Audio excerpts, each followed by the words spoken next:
Mr. Morell, they didn't have to change because you made the changes for them. The changes... That's the point. That's why you're in front of this committee today. You made significant substantive changes for the White House. Whether it was on behalf, we don't know, but we know you are the one who made those changes. Ma'am, if you look at the record, what you will see is the changes I made were fully consistent with what our analysts believed at the time, period. There's an implication in what you're saying that the analysts were aware of the eyewitness accounts when they did their analysis, wrote it on the 12th and disseminated it on the 13th. They were not aware. They were not aware of the eyewitness accounts. I never expected more than a year and a half after the attack that we still be talking about this. Who changed the talking points? We need to focus, again, as I said, on tracking down the people who did this, and I hope we're close to that.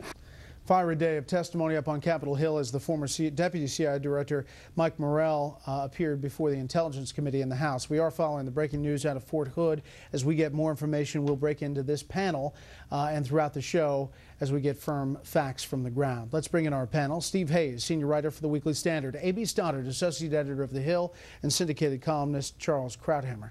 Steve, your thoughts, reaction to the overall day of Morell up there? Well, I guess I would have expected more contrition from Mike Morell. I mean, this is somebody who, when he was quizzed about this in front of both the House and Senate Intelligence Committees in closed session, didn't cop to the fact that he was the one who did most of the edits to the talking points. I mean, when James Clapper was asked this, Morell sat silently next to Clapper and didn't say, I was the one who made most of the changes. Clapper said he didn't know. There were answers repeatedly in those closed sessions that he didn't know. And I guess I would have expected a little more contrition from Mike Morell about that. Now, he mentioned it, but he didn't really, I think, apologize as much as he ought to have. Previously, he had testified emphatically, according to the Senate Intelligence Committee, that he provided those talking points to the White House just for their awareness, not for coordination.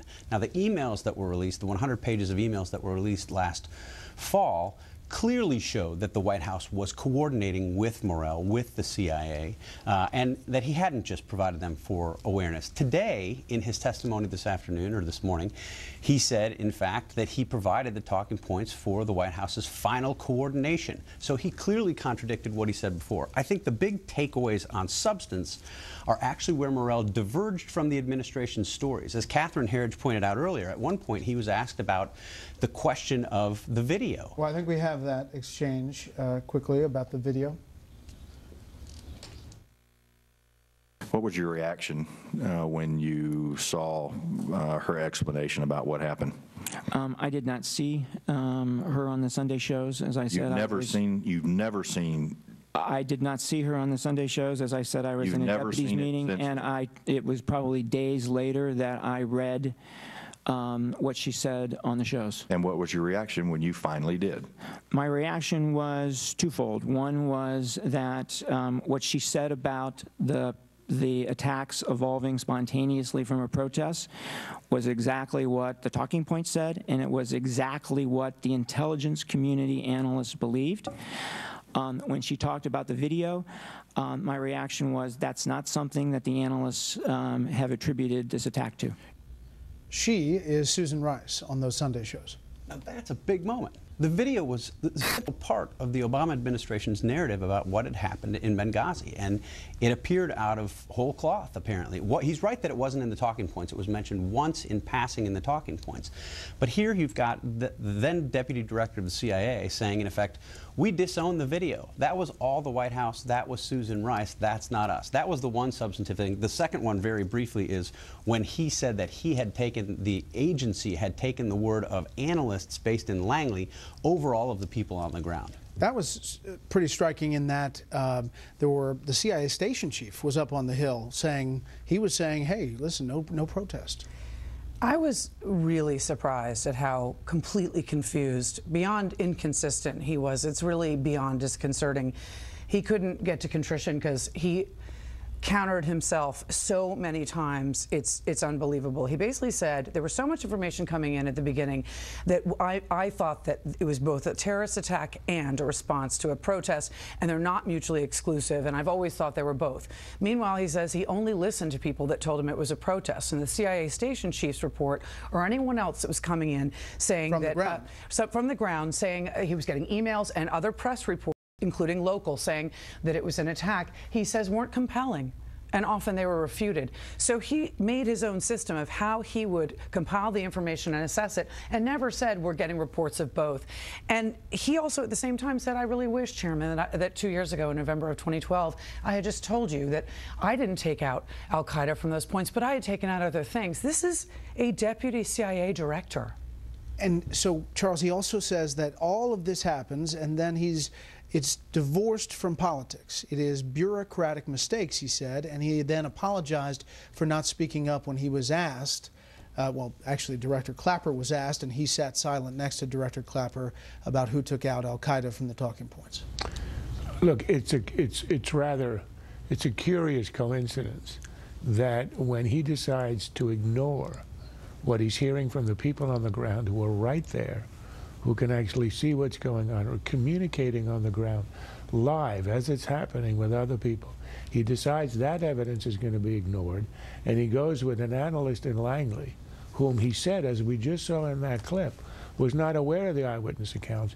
It is passing strange that the account of the analyst in Langley is precisely the kind of cover story that would get the White House off the hook. I must conclude that the White House used your talking points to perpetrate its own misguided political agenda.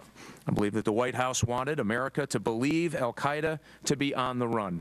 And thus, they needed the attacks to be in response to an anti-Islamic video, and so the White House used your talking points to say so. So with all of your training, all of your experience, your gut reaction, did you believe that was the right decision? So I believed what my analyst said, that there was a protest. I also believed it to be a terrorist attack. You see, we never saw those two things as mutually exclusive. And so I believed both of those at the same time. The former deputy director of the CIA up on Capitol Hill today. A.B., you referenced that before. And what do you think the fallout is of this? Because obviously all the Democrats on the committee said, you know, we've been around this block with all these hearings before. Where do you think this goes from here? Well, unfortunately, the people who perpetrated the attack and who killed 4 people have never been caught. There doesn't seem to be a warm lead that the government is following. And actually today was quite illuminating, the fact that you have someone in a position like that saying, I didn't even know that the talking points that I was working on and changing were going to be used to disseminate to the media. I mean, this kind of, again, if he insists it wasn't deliberate, he insists it wasn't political, that kind of confusion, incompetence is terribly worrisome, and there has to be an explanation for why people in those positions don't know what's going on. And I think in terms of the political fallout, you know, there's a lot of scandals going on right now. The Democrats are running from Obamacare. The IRS story continues. The economy doesn't improve. The midterm elections are the main headline. But I do think for Hillary Clinton, there's going to be a moment if she chooses to vie for the job of commander-in-chief where she really has to explain why it matters and what difference it does make that people like Mr. Morell don't know what's going on. Senators Ayotte, Graham, and McCain put out a statement, pretty lengthy, but at the summing, they didn't buy the testimony today and said, quote, this looks an awful lot like misleading Congress. Well, it was, and I think Morell actually admitted when he said that he sat by Clapper when Clapper was asked who changed the talking points. Clapper said, I don't, who changed the al-Qaeda reference. Clapper said, I don't know. Morell is sitting right there. He not only knows, he's the guy who did the majority of the cuts, and he says nothing. So he sort of he says, I should have said. Well, the fact is, by not saying, he deliberately allowed Congress to reach a false conclusion. And that sort of changes the nature of oversight. It turns it into a prosecutorial adventure. Democrats complain they're being tough on the witnesses. If the witnesses are going to play by the book and not enlighten the committees to what they know, unless nailed on the perfect question, you're going to get this kind of withholding evidence and misleading testimony. Quickly, Steve. Yeah, I think one of the interesting aspects was the discussion of this secure video conference on September 13th, which Catherine Herridge had reported about previously. We need to know a lot more. Mike Morell was on that call. What was said? Greg Hicks was on that call. The CIA station chief was on that call.